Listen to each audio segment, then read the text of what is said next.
On the news, troops repel bandits on Safe-Funtua Highway, recover 4 motorcycles.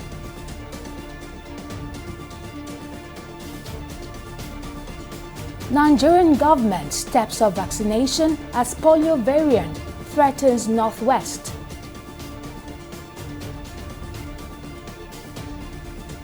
And the Nigerian government approves new 2026 to 2030 development plan.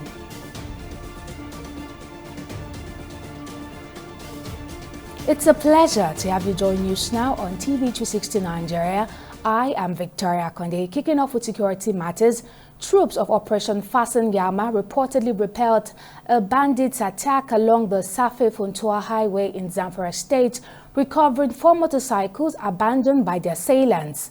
According to security analyst Zagazola Makama, the clash occurred on Wednesday morning near Maraba, Kwaware, during a routine patrol leading to an hour-long exchange of fire that forced the bandits to withdraw. It disclosed that a 27-year-old refugee, Aliyu Muhammad, was struck by stray bullets during the encounter and died instantly, with his remains released to relatives for burial. Makama further noted that an explosive device identified as military mortar bomb was discovered at the scene and later neutralized by the police bomb disposal unit from Gusau. And the Department of State Services has urged a federal high court in Abuja to admit in evidence statements made by 3 terror suspects accused of spying on American and Israeli interests in Nigeria for alleged Iranian handlers. The suspects, Aruna Abbas, Ibrahim Musa and Adam Suleiman, were arrested in Kano and Lagos in 2013 and charged with terrorism-related offenses. During trial, the defendant objected to the admissibility of the statements, claiming they were not made voluntarily, prompting the court to conduct a trial within trial. After parties adopted their final written addresses on Wednesday, Justice Emeka Nwite reserved ruling to a day to be communicated. The matter has commenced, as you can see, NSD due to the new leadership in DSS, which is taking steps to ensure that all matters that are ongoing, that are very slow, are expedited. And that's why we are in court during vacation to have this matter dealt with immediately. So today the matter came up, and for adoption of written addresses in the trial within trial. So the matter has now been adjourned for ruling on the trial within trial. Well, when the prosecution, through their witness, wanted to tender the extrajudicial statements of the defendant counsel objected that those statements were not made voluntarily. So it was on the basis of that, and the court now adjourned the matter to be tried, that the matter be done in trial within trial. So that is the reason why we are back on trial within trial, because the defendant counsel objected to the admissibility of the extrajudicial statement because of the fact that they were not made voluntarily. So we called witnesses. We called 3 witnesses. The defendant individually on their own gave evidence, and they did not call any witness. So the court asked us to file our written addresses, which we have done. And today, what we did today was to adopt those written addresses, and the matter has now been adjourned for ruling. Still on security, kidnapping for ransom remains one of Nigeria's most pressing security challenges, and a new report by SBM Intelligence paints an alarming picture. According to the report titled Economics of Nigeria's Kidnap Industry, a staggering 2.56 billion naira was paid in ransom within just 1 year. The report identifies Zamfara, Kaduna and Katsina states as epicenters of this crisis and reveals that some kidnappers now inflate ransom demands to offset the depreciation of the naira. Speaking to TV360 Nigeria, SBM Intelligence Security Analyst Kehinde Giwa further emphasized the need for authorities to curb ungoverned spaces in Nigeria's northern regions, noting that kidnappers exploit these areas as hideouts and insisting that the total obliteration of such spaces is vital to addressing the menace. The truth of the matter is, the crux of this report is more economical than even the security angle, because it has a lot to do with the state of the government. It has a lot to do with the state of our economy.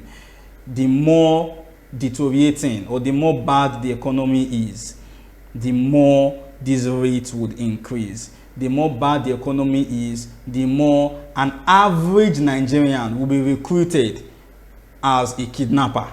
Anybody can be a kidnapper. You don't necessarily have to wear a tag that, oh, I'm Boko Haram. The fact that you kidnapped somebody, you demanded money for the person's release, it means that you are leveraging on the poor economy of Nigeria. So it's two things. If I'm to speak as a security analyst to the national security advisor, to the president, the chief of defense staff, chief of army staff, I would say all of the ungoverned spaces in the northwest where all of these bandits hide should be completely obliterated by airstrikes. All of this, you are trying to engage bandits in a gun battle. Just like I said earlier, bandits have become sophisticated. They have sophisticated weapons. We see them attacking all of these attackers. Boko Haram, ISWAP, Lakurawa. We see them attacking military bases. We see them attacking police formations in the southeast. We see them attacking even politicians in the southwest. So engaging them in a gun battle might not necessarily be a long-lasting solution. So obliterating them by airstrikes, all of the ungoverned spaces, particularly in the northwest, you really cannot do that in the south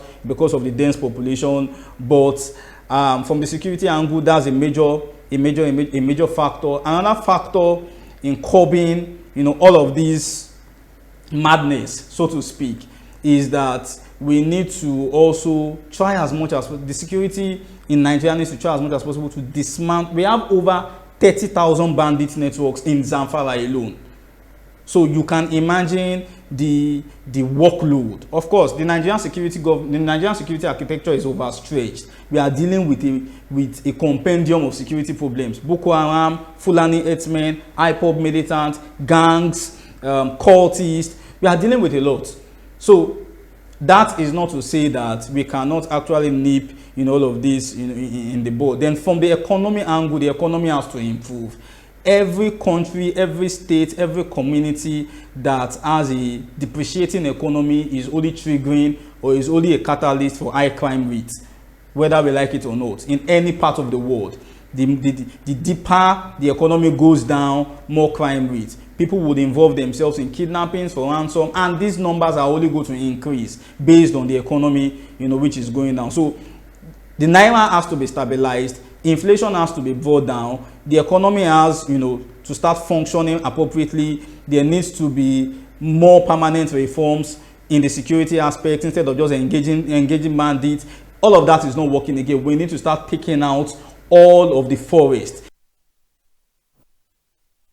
At least 8 people have died and over 200 others infected in a cholera outbreak that has hit 11 rural communities in Bukomyung district of Zamfara State, northwest Nigeria. The waterborne disease linked to poor sanitation and unsafe drinking water is spreading rapidly as insecurity and lack of health facilities hinder access to the treatment. Residents say many patients are being treated at home, while local leaders warn that delays in reaching hospitals have already led to preventable deaths. Lawmakers and community leaders are calling on the Zamfara state government and humanitarian agencies to urgently deploy treatment centers and emergency support to contain the outbreak. Nigeria is recording notable gains in its renewed push against the polio virus, but the persistence of a vaccine-derived variant in the northwest continues to raise concern, according to the Gombe State Governor, Unuwa Yahaya. While briefing State House correspondents after Thursday's meeting of the National Economic Council, NEC, presided over by Vice President Kashim Shettima, Yahaya said recent interventions were already producing results. He revealed that while Nigeria was declared free of wild polio virus in 2020, the fight has shifted to containing a circulating variant concentrated mainly in Kano, Katsina, Kebbi, Sokoto, and Zamfara states. According to him, Kano and Katsina recorded remarkable reductions of 65% and 84% respectively, while Gombe has maintained a clean slate this year. The progress so far made has shown that epidemiological data is on a downward trend from about 78 cases in 2024 as at the 33rd week, which is the week of our last meeting in August. Now it has gone down to 42 cases. And also Kano and Katsina states particularly have recorded 85% and 84% reductions respectively, while Gombe has no case at all this year. Sokoto is at the back of the seat. So far, out of the 23 cases recorded in 2025, Sokoto has 13 cases. And so the committee has reported that, and we've discussed with the governor of Sokoto State with a view to how to strategize and see that they give effective coverage and ensure that routine immunization reaches all the people. We have also worked hard and ensured that settlements reach with their geo-coordinate data have increased to 71% in April and even 78% in June. Vaccination coverage too has increased from 81% to 84% in the same period, while the first round of in-between round activities, IBRA, across 11 high-risk states reached 77% of settlements, with geographic coordinates also established, and vaccination of the children has reached 83%, meaning about 2.7 million children had been vaccinated in that round. The Nigerian government has approved a new medium-term 2026 to 2030 National Development Plan. Atiku Bagudu, the Minister of Budget and Economic Planning, disclosed this while briefing State House journalists after a meeting of the National Economic Council chaired by Vice President Kashim Shettima. The plan, which will be launched in December 2025, will involve all the 3 tiers of government from the local government to the national level. The new plan will replace the 2021 to 2025 medium-term plan, which expires this year. In the year 2020, a perspective plan, which is the 30-year plan named Agenda 2050, was approved for the country. It was drawn up by the private sector, public sector, civil society organization, and traditional rulers, political parties, and all shades of opinion to reflect the fact that it is a national plan. The 30-year perspective plan provides that 6 5-year medium-term plans will be developed in its implementation, the first being 2021 to 2025, which is expiring by December this year. So the council was informed about this development and the need to support the development of the second medium-term plan 2026 to 2030 to be named Renewed Hope Plan for 2026-2030. This will ensure policy continuity, consolidate ongoing reforms, and respond to emerging socio-economic challenges. It will also help in providing a coherent framework to accelerate job creation, improve human capital, expand sustainable infrastructure, enhance food security, and strengthen social protection. On the political scene, with the 2027 presidential election fast approaching, the political landscape is already taking shape as prominent figures declare their intentions. The former governor of Rivers State, Rotimi Amechi, announced in Kano that he would contest on the platform of the African Democratic Congress, ADC, stressing that the party's presidential primary must remain open and competitive. He argued that Nigerians are dissatisfied with President Bola Tinubu's administration and deserve the chance to choose new leadership. In contrast, the former governor of Kaduna State, Nasir El-Rufai, ruled out vying for any political position, explaining that his renewed involvement in politics is aimed at mentoring young people, women, and reform-minded Nigerians. El-Rufai said he had initially planned to step back from politics after 2023, but was compelled to return by unfolding national developments.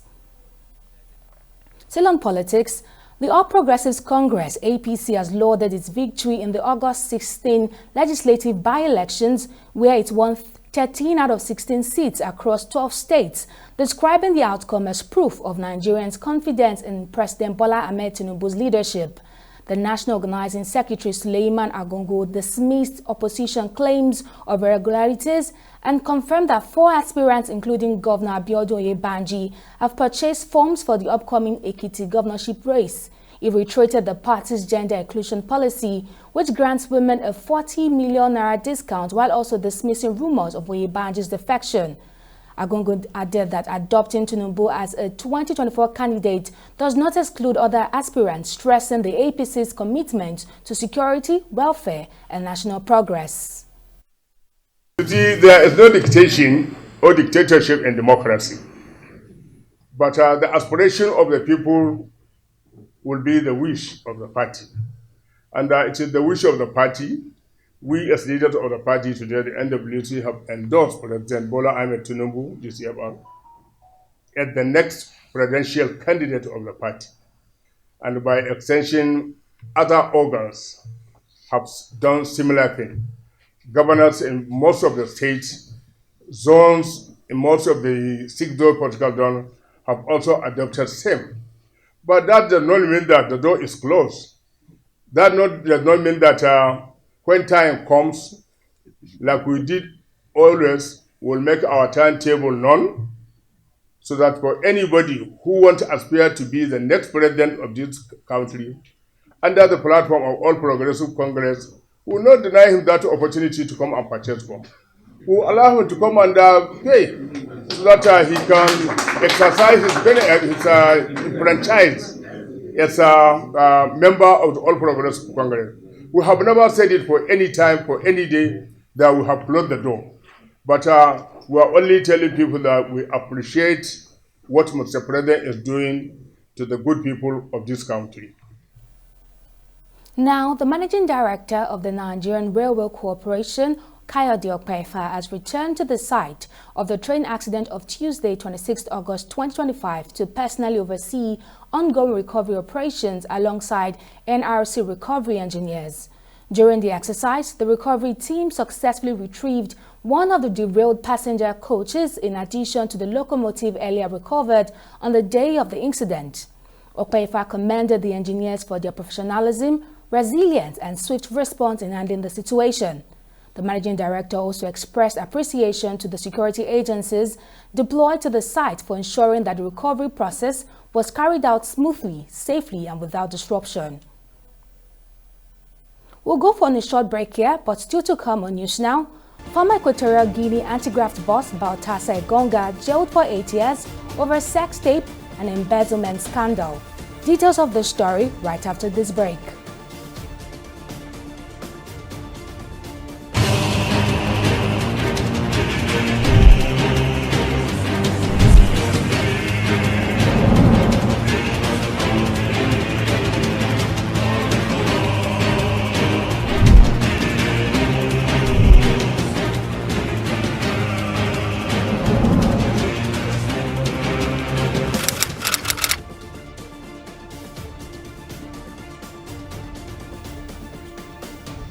Welcome back. Here's a quick recap of our main stories.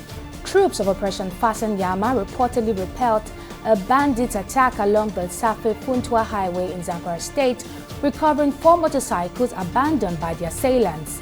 According to security analyst Agazola Makama, the clash which occurred on Wednesday morning near Maraba Koyare during a routine patrol leading to an hour-long exchange of fire that forced the bandits to withdraw. We also informed you that Nigeria is recording notable gains in its renewed push against poliovirus, but the persistence of a vaccine-derived variant in the northwest continues to raise concern, according to the Gombe State Governor, Onuwa Yahaya. Briefing State House correspondent after Thursday's meeting of the National Economic Council, presided over by Vice President Kashim Shettima, Yahaya said recent interventions were already producing results. Well, in case you missed any of our news bulletins or for more updates, you can catch us on Limex World TV and AVO TV or log on to our website on www.tv360nigeria.com. You can also follow us on our social media platforms on X, Instagram, and YouTube at TV360 Nigeria, or download our mobile app on Google Play Store, Huawei App Gallery, and Apple Store. On Facebook, we are at TV360 Online.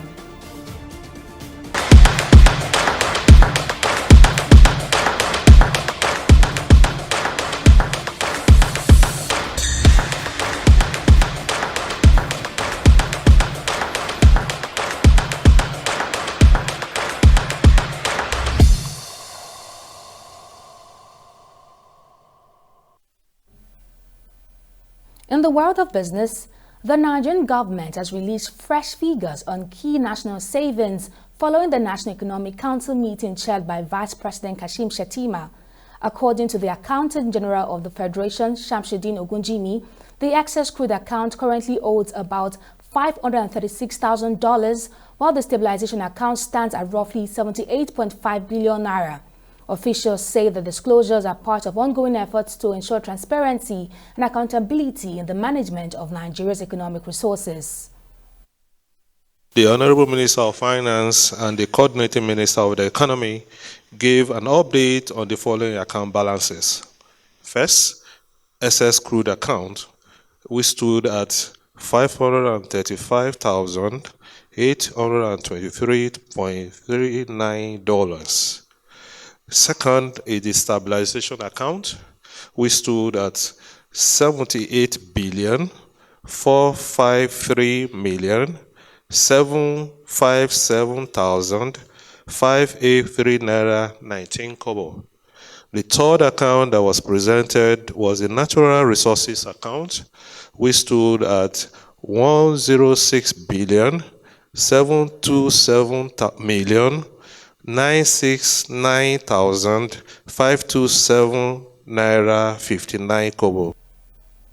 Still on business, the Senate Committee on Downstream Petroleum, led by Chairman Senator Suleiman Kawu, has opened a 5-day retreat in Port Harcourt to strengthen legislative oversight and reform Nigeria's petroleum downstream sector. The retreat also aims to align the sector's operations with the country's energy transition goals under President Bola Tinubu's renewed hope agenda. Declaring the retreat open, Senator Kawu described it as both a call to service and a covenant of responsibility, urging members to tackle pressing industry challenges and forward-thinking solutions.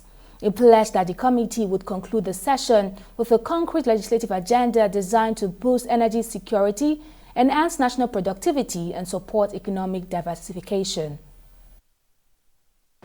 To provide a roadmap for the oversight and legislative activities of the Senate Committee on Downstream sectors, ensuring that our interventions are strategic, impactful, and responsive to national needs.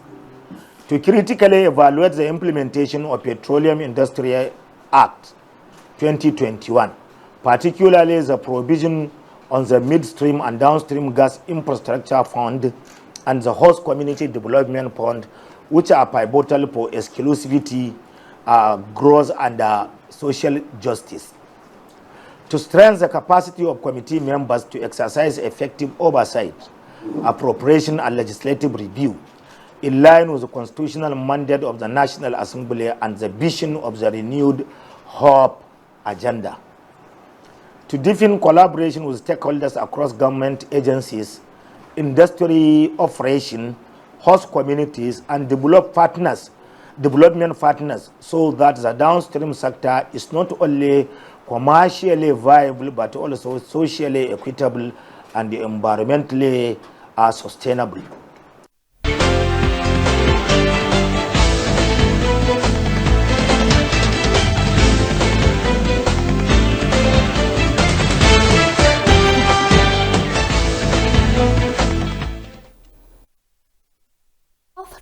Of the week on the Nigerian equities market, and the losing streak continued today with the all-share index dipping by another 0.49%. That brings the market capitalization down to 88.95 trillion naira. On the downside, International Energy Insurance took the hardest hit, shedding 9.62% to close at 3 naira 29 kobo per share. Omatech Ventures wasn't far behind, also ended the day in the red. By the close of trading on the NGX, investors had exchanged a hefty 88.96 million shares across 26,129 deals, all totaling a market value of about 28.25 billion naira. So while prices dipped, market activity remained quite strong. Looking beyond our borders, global markets painted a mixed picture. While the US Dow Jones and Japan's Nikkei both managed to close in the green, the UK's FTSE bucked the trend and ended in negative territory.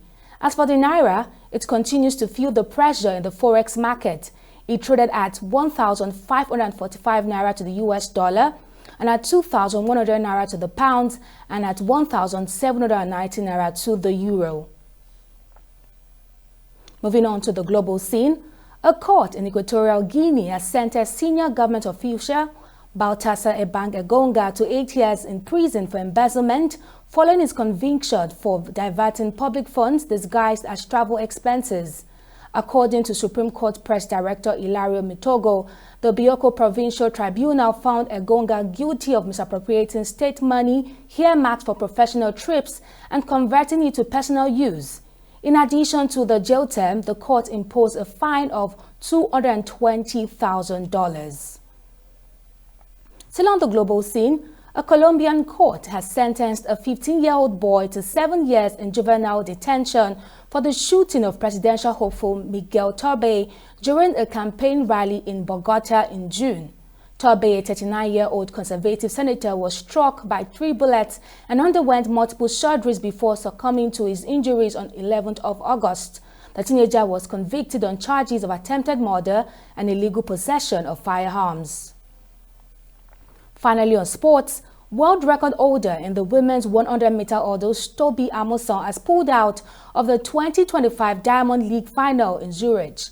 The prestigious season-ending competition, which began on Wednesday and concludes on Thursday, brings together the world's elite athletes competing for top honors and a $500,000 prize in their respective events. Amusan secured a spot in the final as the second-ranked hurdler this season, having accumulated 27 points across the Diamond League circuit. A withdrawal paved the way for Carlton of the Bahamas, who has been drafted in as a replacement. Still on sports, the National Sports Commission (NSC) has confirmed that a total of 6,382 athletes and officials will participate in the 9th National Youth Games scheduled for August 29 to September 6, 2025 in Asaba, Delta State. The figure was finalized after the conclusion of the digital registration management process, which successfully captured entries from all 36 states and Federal Capital Territory. According to the NSC, the impressive turnout underscores both the growing scale of the Games and the event's pivotal role in nurturing Nigeria's next generation of sporting talent. And that wraps up our bulletin on News Now. Many thanks for joining us. I am Victoria Akonde. See you next time.